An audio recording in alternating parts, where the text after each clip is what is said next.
17 miles off the coast of Scotland, on an island barely bigger than a football field, a lighthouse went dark in December 1900. A passing steamer noticed and reported it, but the sea was so violent that for 11 days, nobody could get to the island to check. When the relief ship finally landed the day after Christmas, they blew the horn, fired a flare, and got silence. 3 experienced keepers had vanished from a rock in the middle of the ocean, with no boat, no bodies, and no way off. This is the file of Eilean Mor. Welcome back to You High on Info.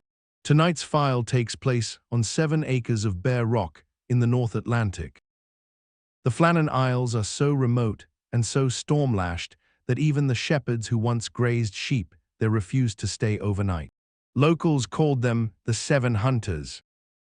The lighthouse was brand new, first lit in December 1899.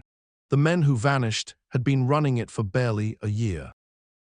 3 keepers were on duty that December: James Duckett, the principal, a veteran with 20 years of service, Thomas Marshall, his assistant, and Donald MacArthur, a relief keeper filling in.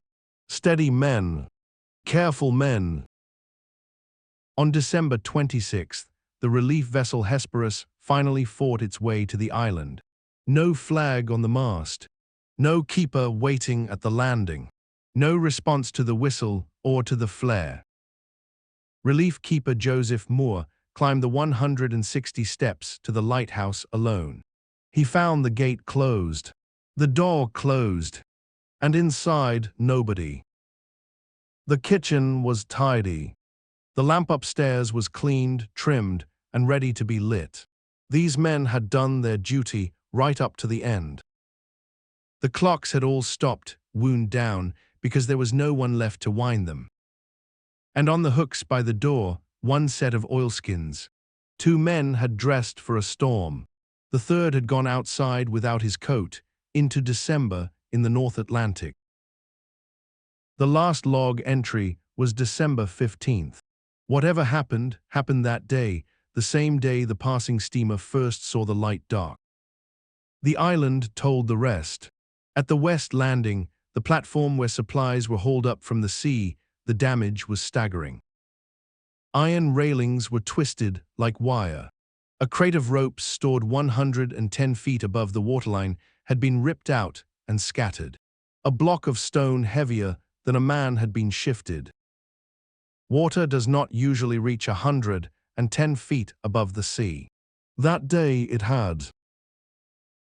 Before the theories, let's clear the fog, because this case has been buried in fiction. You may have heard of the half-eaten meal on the table, the overturned chair, the door left swinging. None of that is in the official report. It comes from a poem, written 12 years later, that fused itself onto the story so hard that people still quote it as evidence. The real record is stranger in its own way. Everything tidy, everything done properly, and 3 men gone as if the island had simply blinked. The official verdict, written weeks later, a freak wave. Duckett and Marshall went down to the West Landing to secure equipment against the storm.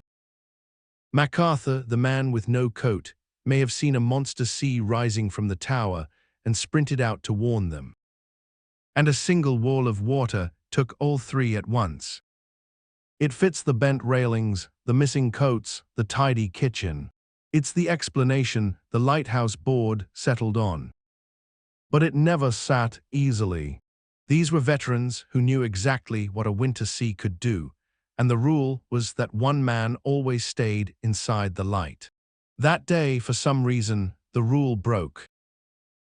The light was relit within days, and keepers served on Eilean Mor for another 70 years. The disappearance was never explained beyond that one educated guess. Today the lighthouse runs itself, automated, empty, flashing over the same landing where 3 careful men broke their own rules and met something they didn't survive. What made the 3rd man run out without his coat? Tell me your theory in the comments. Tomorrow's file: divers pull a corroded lump of bronze from a 2,000-year-old shipwreck, and find gears inside.